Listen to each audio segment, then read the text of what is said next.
Hello guys, so let's try to talk about the valuations of certain indices. Now this video is not meant to motivate you, right, to purchase a certain index, to be long on certain index or short on certain index.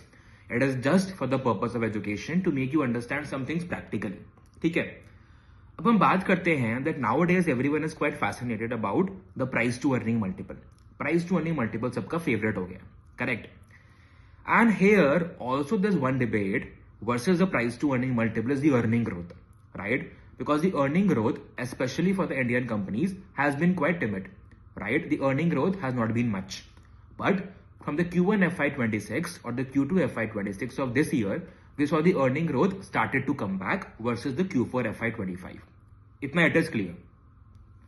But here we need to understand that whenever we are saying yaar ki price to earning multiple of Nifty 50 is very cheap, right? We'll buy Nifty 50. Or the price to earning multiple of a Nifty 150 mid cap index is sheerly very high. बहुत ज़्यादा multiple है as compared to past averages. So we should sell the stocks in that index or be short on that index. And same logic for Nifty 250 small cap index. So guys, here we need to understand, we need to open up our eyes and ears and try to understand things practically. अब practical से मेरा क्या मतलब है? मेरा ये मतलब है Nifty 50's current price to earning multiple is trading at closer to 22 times, 23 times. The earning growth has been just closer to 5 to 6%. For an earning growth of 5 to 6%, we are willing to pay 22 times price to earning multiple for Nifty 50. For a $1 worth of earnings, we are willing to pay 22 rupees or closer to 23 rupees to buy the index. हम बोल रहे हैं safe हैं. Earning growth है, कहाँ earning growth है? And for इतनी कम अर्निंग ग्रोथ के लिए 22 times price to earning multiple pay करना, is it good? I tell you one data point.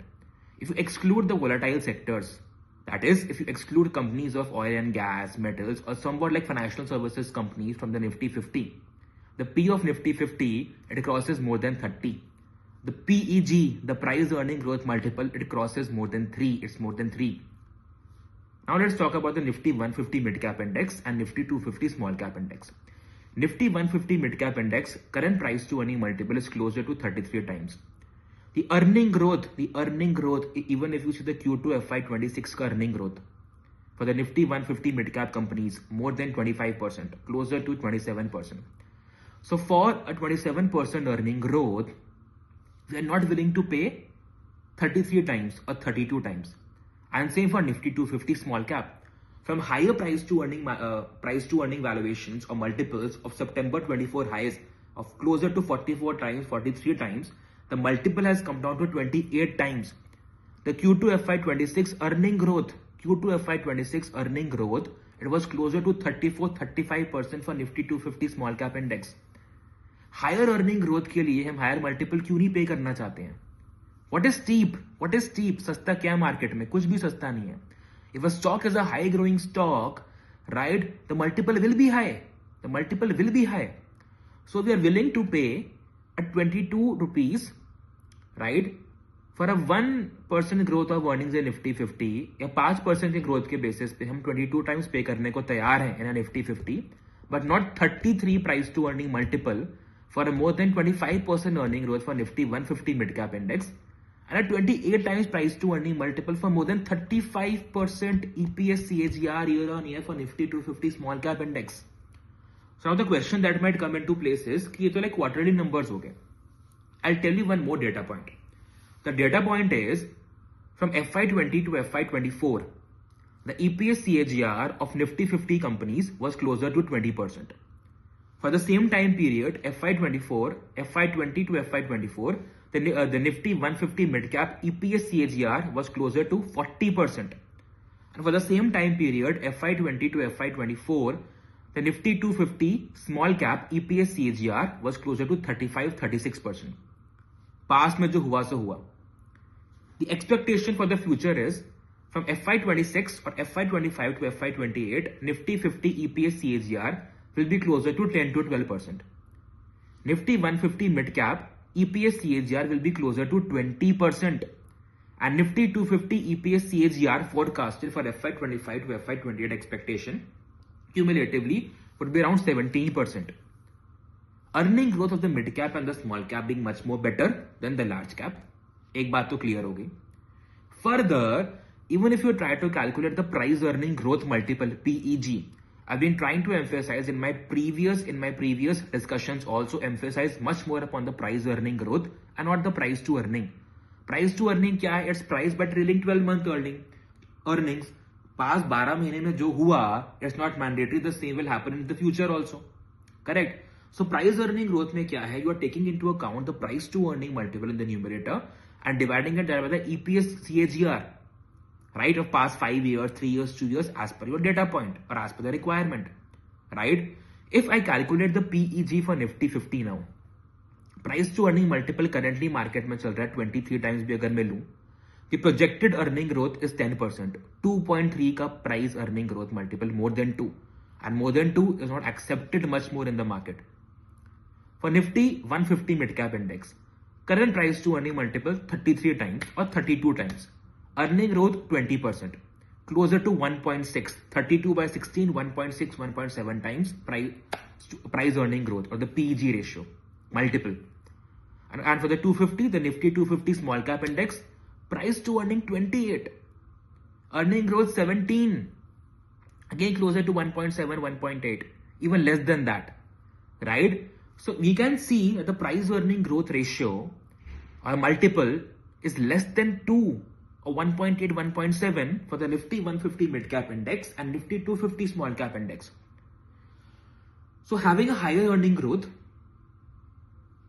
with a projected lower forward price to earning multiple because the earning growth is catching up and a lower PG multiple. Why not go for the mid cap and small cap? You need to stay invested. You need to stay invested. 1 साल 2 साल के basis पे mid cap small cap को जज नहीं कर सकते. यहाँ मैं ये नहीं बोल रहा कि मिड कैप स्मॉल कैप में पैसा डालो. It is just an educational video. You want to put money into Nifty 50, वहां डालो. स्मॉल कैप वहां डालो. एफडी वहां डालो. It's your call. बॉन्ड्स में डालना है, बॉन्ड्स में डालो. Also one more thing, the size at which the small cap companies are trading are closer to the size of mid cap companies now. And mid cap companies are trading at the size of large cap companies, and large cap companies have either remained same or trading at the size of mega cap companies. 5 to 6 years back, the smallest or so the largest mid cap company का size कितना था? Around 8,000 crores. Now it is 30 to 35,000 crores. Right? So that was the largest mid cap. Right? That was around like 32,000 crores approximately something. Right? Largest mid cap. Up smallest mid cap is around like 32,000 crores. Highest is around like 1 lakh 5,000 crores, something like that. So even the size has also increased. And once the size also increases, the volatility in terms of the standard deviations and the variances also come down. Right? I'll tell you one more data point. Nifty 50 ka standard deviation is much more than Nifty 150 mid cap index and Nifty 250 small cap index. Yes, you got me right. Because as the size of these companies increases with the higher growth rate, right, the thing that happens is the riskiness in terms of the standard deviations and the variances for the indices also comes down. Nifty 50 ka standard deviation is more than 20. When Nifty 150 mid cap and Nifty 250 small cap, they trade at standard deviations of closer to 14 to 18. Right? So that is something we need to understand. Nifty 50 is highly volatile because of the highest, I would say, volatile sectors which have the largest composition in the Nifty 50. That is your financial services, IT and energy. Highest volatile sectors in Nifty 50. FIIs Nifty 50 में सबसे पहले खरीदते हैं. Buying and selling वहाँ पे चलती है, which makes the Nifty 50 much more risky and volatile. Because all these things of all these sectors, volatility, individual sector volatility, or the FI buying and selling, it impacts your standard deviations and variances of the index as a whole, which is not so prevalent in the mid cap and the small cap spaces. Many of the emerging themes you see, be it China +1, EMS, Make in India, electronics, right? You see companies like hospitals, diagnostics, right? Consumer discretionary, I would say the financialization of savings, consumer tech, all these are present in the mid cap and small cap spaces. NBFCs, brokerages, कितनी companies large cap में मुझे बता दो, mid cap and small cap में है. So keeping our eyes and ears open is very important, right? It's like critically important, so that we need to understand these sectors, these indices in a very holistic way. Thank you so much.